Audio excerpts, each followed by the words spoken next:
Assalamualaikum warahmatullahi wabarakatuh. Perkenalkan saya Ardiantin dengan NIM S1 S122005 dari jurusan Teknik Informatika. Di sini saya akan memberikan sedikit penjelasan mengenai DB-Scan yang mana ini saya lakukan untuk memenuhi tugas dari mata kuliah pengenalan pola yang diberikan oleh dosen saya. Nah, di sini ada contoh codingannya, jadi saya akan praktikkan lalu jelaskan. Nah, untuk itu saya tuliskan dulu semua codingannya, setelah itu baru saya jelaskan.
Baiklah, di sini saya sudah tuliskan kodenya.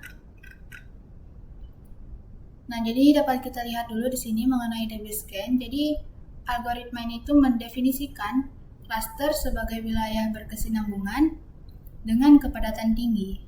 Nah, ini cara kerjanya. Jadi, untuk setiap instance, algoritma itu menghitung berapa banyak instance yang terletak dalam jarak kecil, epsilon. Nah, wilayah ini itu disebut dengan instance epsilon neighborhood.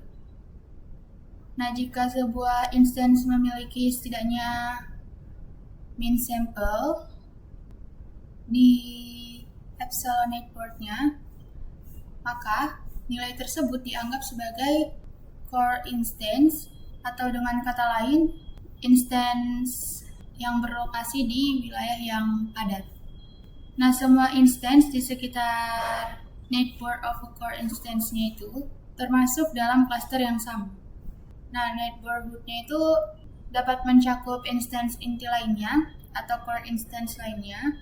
Oleh karena itu, rangkaian panjang instance yang inti dan berdekatan membentuk satu cluster. Nah, setiap instance dan bukan instance inti atau core instance dan tidak memiliki satu instance inti di neighborhood-nya itu dianggap sebagai anomali. Baiklah, jadi ini kodenya. Nah, di sini sudah saya tuliskan. Yang pertama kita importkan DB-Scan.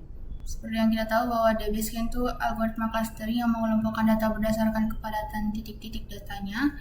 Dan kemudian selanjutnya di sini kita importkan fungsi makeMoons dari sklearn dataset. Itu digunakan untuk membuat dataset berbentuk 2,5 lingkaran seperti bulan sabit yang sering digunakan untuk pengajian algoritma clustering dan juga klasifikasi.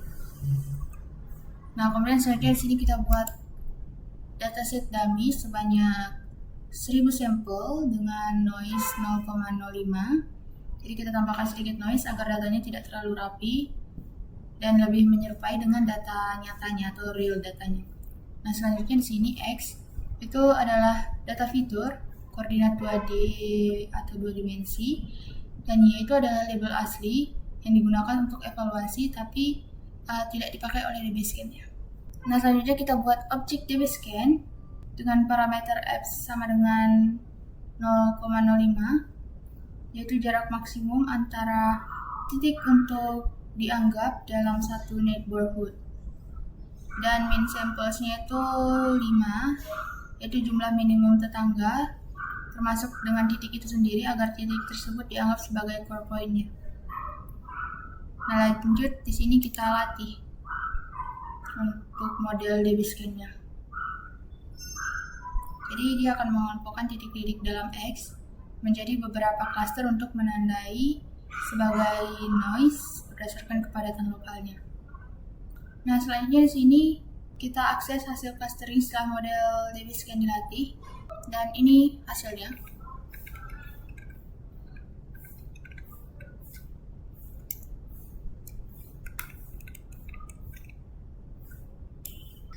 Nah, di sini dapat kita lihat, perhatikan bahwa beberapa instance itu memiliki indeks cluster yang sama dengan min 1, yang berarti bahwa mereka itu dianggap sebagai anomali oleh algoritma.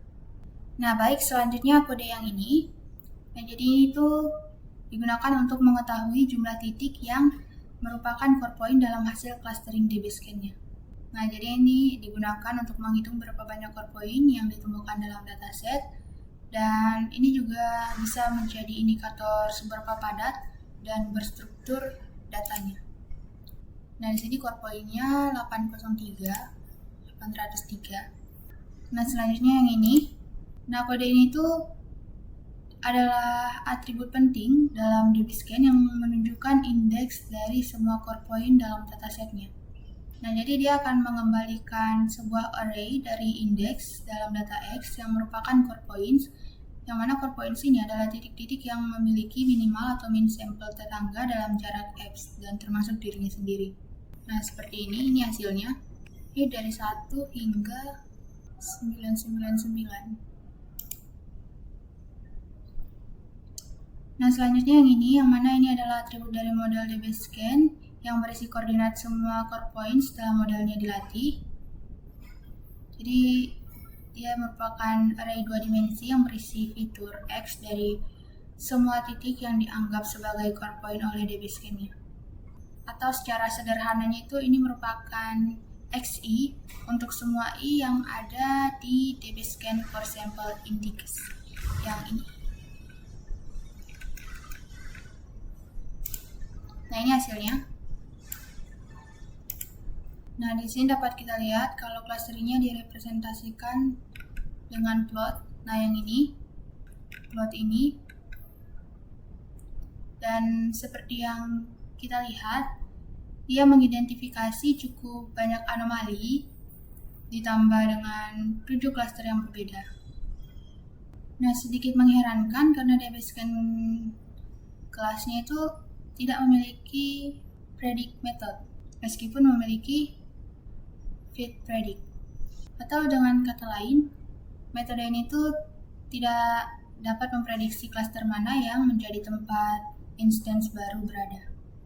Keputusan implementasi ini itu dibuat karena algoritma klasifikasi yang berbeda dapat lebih baik untuk tugas yang berbeda, sehingga penulisnya itu memutuskan untuk membiarkan pengguna memilih mana yang akan digunakan.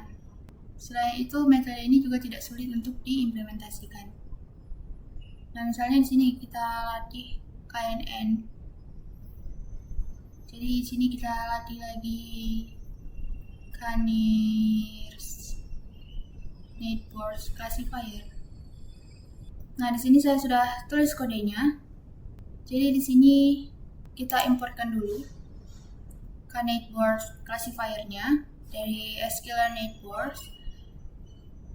Yang kemudian di sini selanjutnya kita buat objek KNN classifier dengan parameter neighbors sama dengan 50, yang artinya itu untuk mengklasifikasikan suatu titik, KNN akan melihat 50 tetangga terdekatnya dan mengambil mayoritas label dari mereka. Nah, selanjutnya ini knn.fit. Jadi kita latih model KNN-nya dengan menggunakan DBScan komponen dan juga DBScan.labels yang ini. Nah, selanjutnya di sini kita importkan NumPy dulu. Nah, setelahnya di sini kita buat array NumPy 2 dimensi yang berisi 4 titik data baru dengan masing-masing dengan 2 fitur, misalnya koordinat X dan Y begitu. Nah, yang ini tuh merupakan data baru yang belum termasuk dalam dataset X sebelumnya. Nah, selanjutnya di sini kita lakukan prediksi label cluster untuk titik-titik di XNew menggunakan model KNN-nya, yang mana di sini KNN akan mencari 50 tetangga terdekat dari XNew yang berasal dari core point DBSCAN components, lalu menentukan label berdasarkan mayoritas tetangga terdekatnya. Nah, di sini kita peroleh 6 untuk yang ini, min 0,5,0 dan 1 untuk 0,0,5, 4 untuk 1, min 0,1, dan 3 untuk yang 2,1 ini. Nah, kemudian selanjutnya yang ini KNN predict proba, yang mana kode ini itu akan menghasilkan probabilitas prediksi untuk setiap kelas atau cluster dalam setiap titik di XNew-nya. Jadi bukan hanya sekedar prediksi label, tapi juga seberapa yakin si model itu terhadap prediksi tersebut. Nah, ini outputnya seperti ini. Nah, di sini dapat kita lihat, perhatikan bahwa kita hanya melatih classifier pada instance inti atau core instance, tapi juga dapat memilih untuk melatihnya pada semua instance atau semuanya kecuali anomalinya. Nah, ini decision boundary-nya direpresentasikan di sini. Nah, ini kodenya sudah saya tuliskan juga di sini. Saya jelaskan dulu di sini. Untuk yang pertama itu ada YDIS, YPRED, IDX yang ini. Nah, jadi ini tuh fungsi K-Knit Burst, yang mana di sini digunakan untuk mencari tetangga terdekat dari setiap titik di XNew. Dan innate burst sama dengan 1 itu artinya hanya cari satu tetangga terdekat, bukan 50 seperti saat training tadi. Nah, nanti untuk hasilnya itu YDIS ini itu akan berisi array yang berisi jarak ke tetangga terdekat untuk setiap titik di XNew, dan YPRED IDX itu array yang berisi indeks tetangga terdekat dari DBSCAN components. Nah, selanjutnya yang ini, jadi dia akan mengambil label dari tetangga terdekat berdasarkan hasil DBSCAN-nya. Nah, kemudian selanjutnya ini, yang ini, jadi ini tuh dilakukan filter berdasarkan jarak. Jika jarak ke tetangga terdekat lebih dari 0,2, maka titik dianggap terlalu jauh dari semua core point-nya. Berarti kemungkinan besar itu adalah noise atau outlier.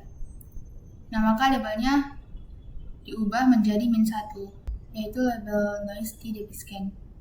Nah, selanjutnya di sini kita ubah array hasil YPRED dari bentuk 4,1 atau 4,11 menjadi array 1 dimensi atau 1. Jadi misalnya tadi yang bentuknya bukan 1 dimensi kayak 4,1 atau 4,11, setelah kita ubah arraynya itu nanti bentuknya jadi 4 saja, bukan lagi 4,1 atau 4,11. Nah, ini tujuannya agar hasil itu lebih rapi dan mudah digunakan atau ditampilkan. Dan di sini kita dapat min 1, 4, dan min 1. Nah, ini decision boundaries antara dua cluster. Jadi ini visualisasinya. Nah, singkatnya, DBSCAN itu adalah algoritma yang sangat sederhana namun kuat yang mampu mengidentifikasi sejumlah cluster dalam bentuk apapun. Nah, algoritma ini tuh tangguh terhadap outlier dan hanya memiliki 2 hyperparameter, yaitu X dan min samples. Namun jika kepadatannya bervariasi secara signifikan di seluruh cluster, maka mustahil untuk menangkap semua cluster dengan benar.